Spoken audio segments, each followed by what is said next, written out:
بسم الله الرحمن الرحيم، والصلاة والسلام على سيدنا رسول الله عليه أفضل الصلاة والسلام.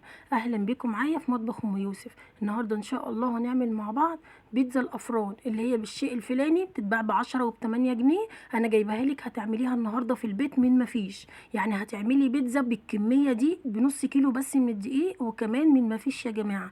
الحشوة بتاعتها سهلة واقتصادية جدا جدا جدا. أنا عايزة أقول جدا جدا دي لحد بكرة الصبح. ان شاء الله هتشوفي معايا دلوقتي الخطوات، وهتعرفي فعلا ان هي وصفتها في منتهى السهولة. تقدري تشيلي وتحطي فيها زي ما انت عايزة. يلا بينا نسمي الله ونصلي على رسول الله، ونبدأ ان شاء الله وصفتنا مع بعض. اول حاجة هنبدأ بيها الخميرة. هنجهز الخميرة عشان ايه تتفاعل معانا. هنعمل ايه؟ انا جبت هنا معلقة كبيرة من الخميرة ومعلقة كبيرة من السكر وكوباية مية دافية، وهقلبهم كده واسيبهم لما يتفاعلوا مع بعض بالشكل اللي انت شايفاه ده.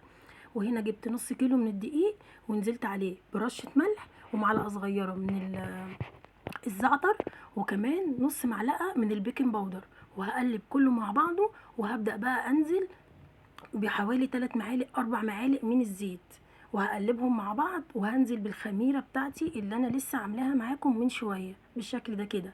هنزل بيها وهبدأ بقى ان انا اعجن.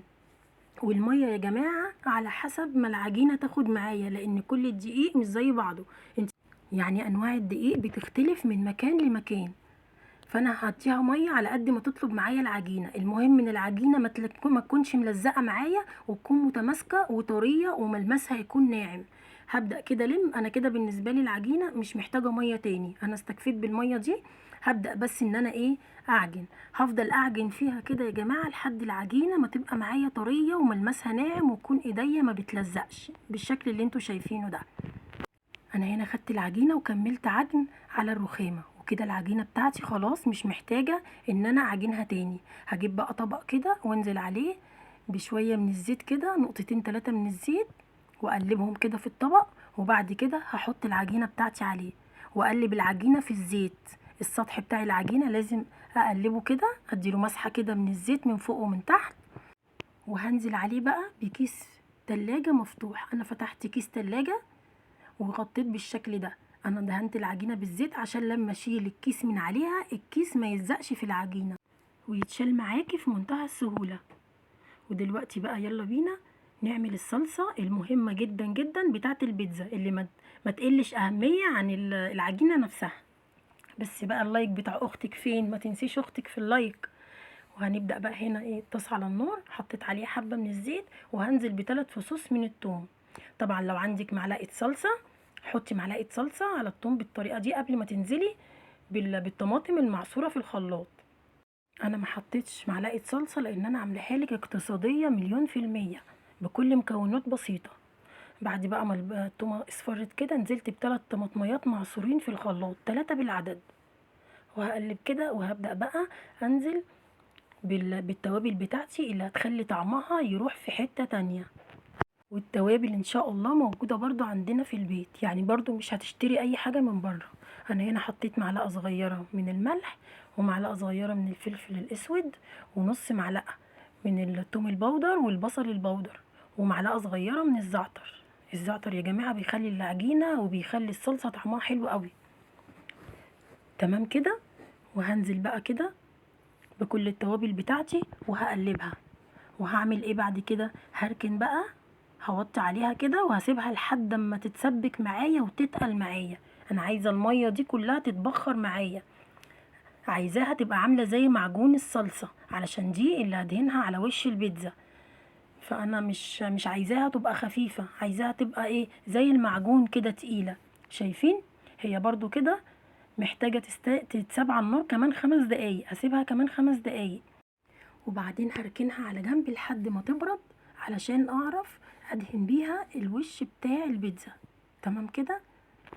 ودلوقتي بقى اوريكم الحشوة بتاعتنا البسيطة السهلة الاقتصادية اللي على قد ايدينا.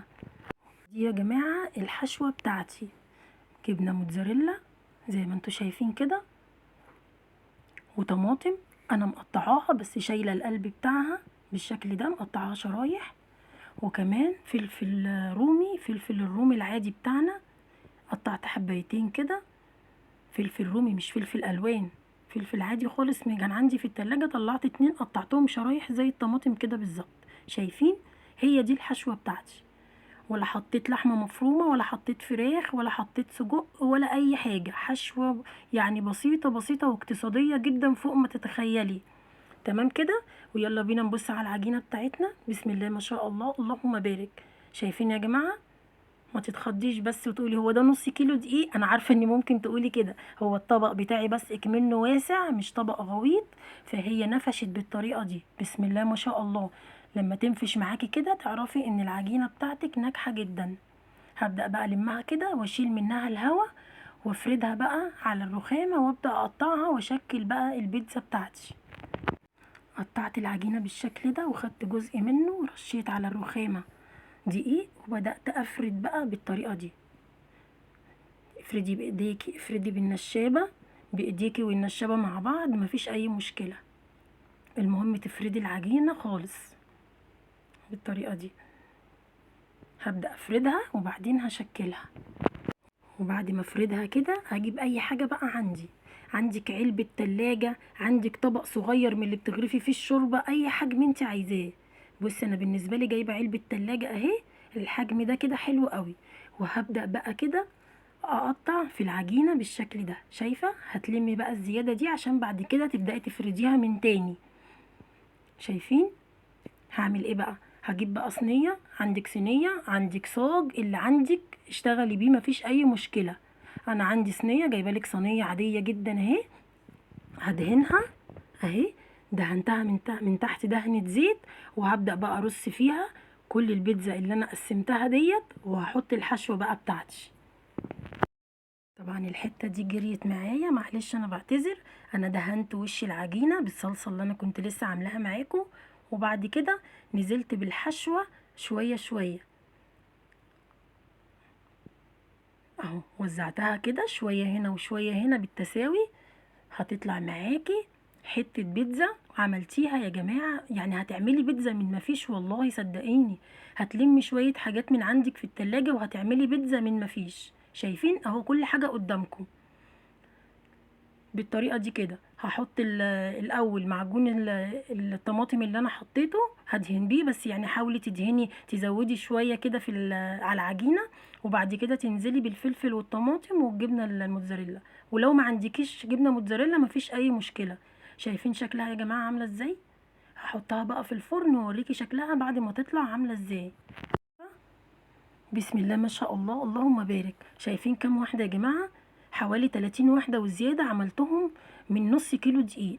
وطبعا الحجم انت اللي بتتحكمي فيه، كل ما بتصغري في الطبق اللي بتقطعي بيه كل ما يرمي معاكي كمية اكبر. يا رب بقى النهاردة وصفتي تكون عجبتكم. يا ريت لو عجبتك ما تنسيش اللايك والاشتراك في القناة عشان يوصلك كل وصفاتي. والسلام عليكم ورحمة الله وبركاته.